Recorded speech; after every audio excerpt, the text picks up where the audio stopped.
some stones have weird shapes.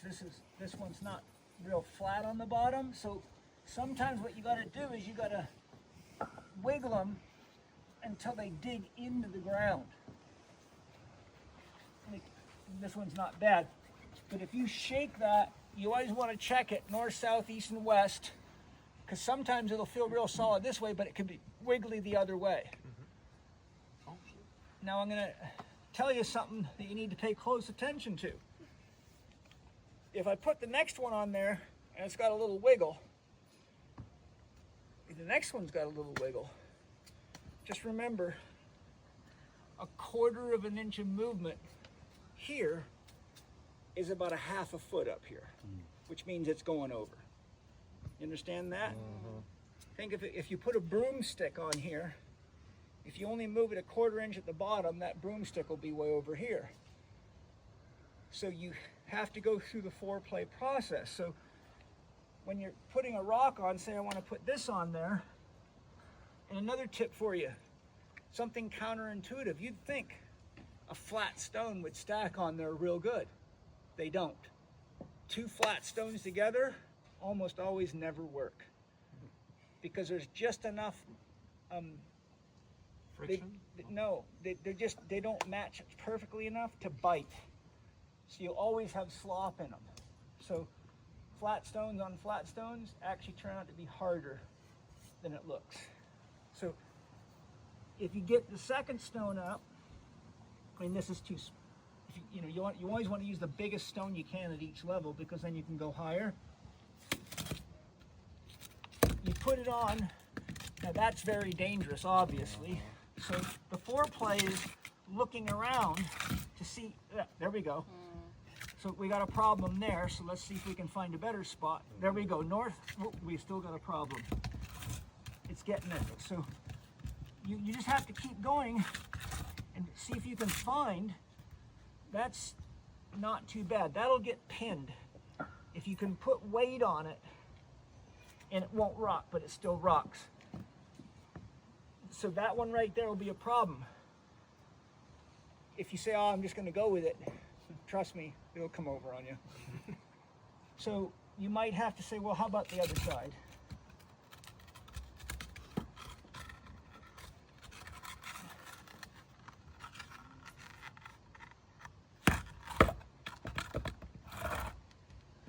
Get in there. See, this way it's pretty solid.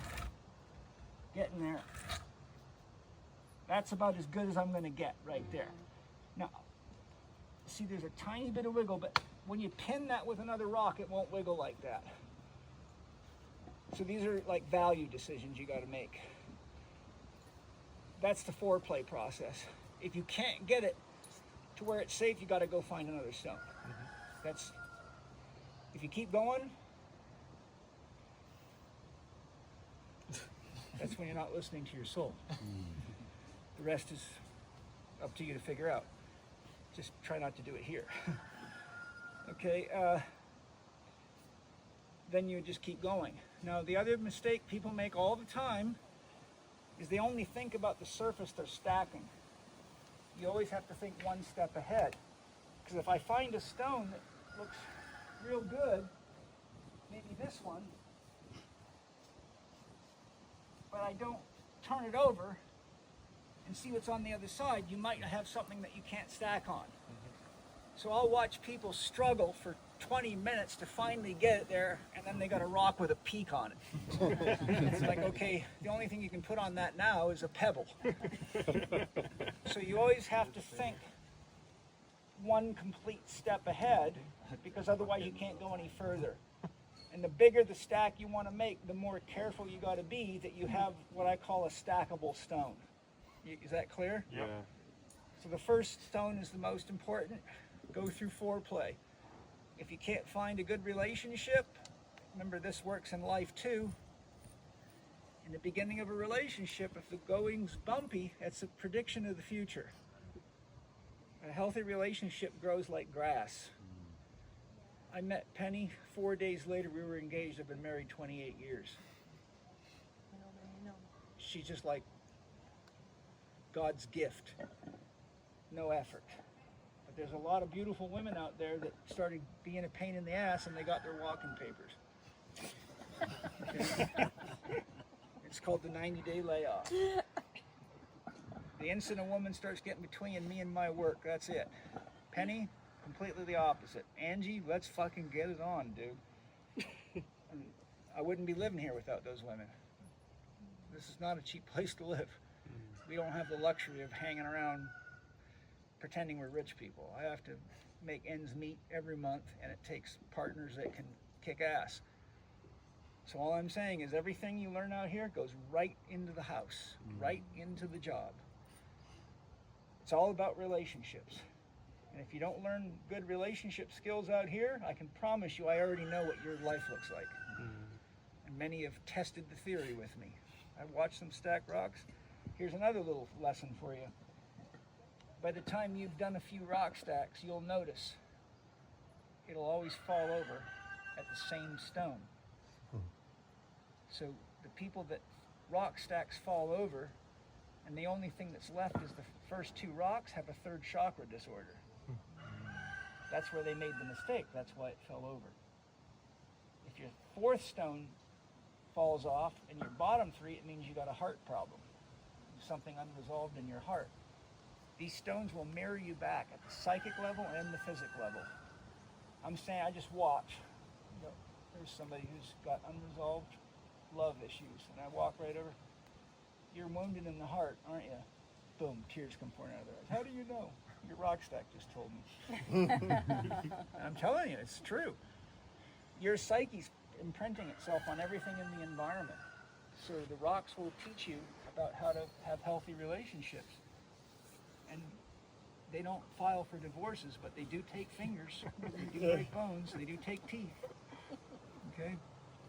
Has your soul ever guided you towards a particular rock, but then whatever you do, no matter how hard you try, it just doesn't fit?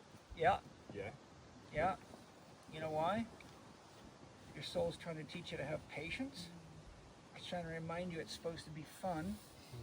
And the more attached you are to getting an outcome, the more your soul will fuck with you. So it's a lesson. Yeah. I got my soul's told me to lift massive rocks. You know, like that monster, this one. Told me to put it up chest height. Are you kidding me? I can't even get it off the ground. You know what my soul says?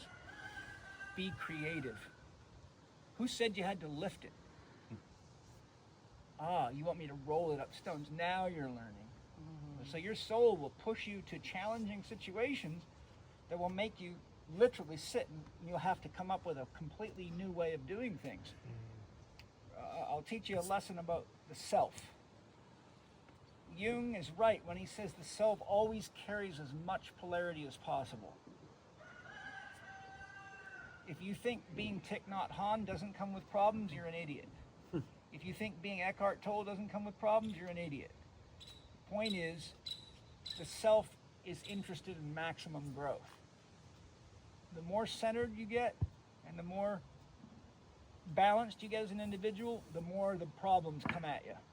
The weight just gets heavier on the bar. What do you do in the gym? You deadlift 3 plates, you go for 4. You deadlift 4, you go for 5. So the self always holds as much polarity as it can. The secret is to learn the skills to navigate and manage polarity when it comes at you. Understand? Okay? So the reason I tell you that is because a lot of people think, oh, when you're enlightened, your life is just easy. Oh, yeah? Remember, bugs always fly to the light, don't they? Well, the more capable you are, the more intelligent you are, and the more loving you are, the more the parasites come after you. And you have to learn, then you get to see if you're enlightened or not. Well, your 2 minutes evening check time is up. I thought you were going to come tell me. I said 2 minutes. I don't know what 2 minutes is. I know, that's why I'm here to tell you your 2 minutes. Like 15 minutes ago. Okay, so what we'll do is take a little break. I'll let you just come back when you're ready. Be very careful if I'm not standing here. So what did I say about the base stone? It is? Most important. And what do we got to make sure when we go for the second stone? That's 30. That's 30. stability and He's looking ahead. you gotta stack. You gotta think one stack ahead. Yep. Because it can be a beautiful, stable relationship that's the end of the relationship. So if all you want to have is 2 kids in your family, that's okay.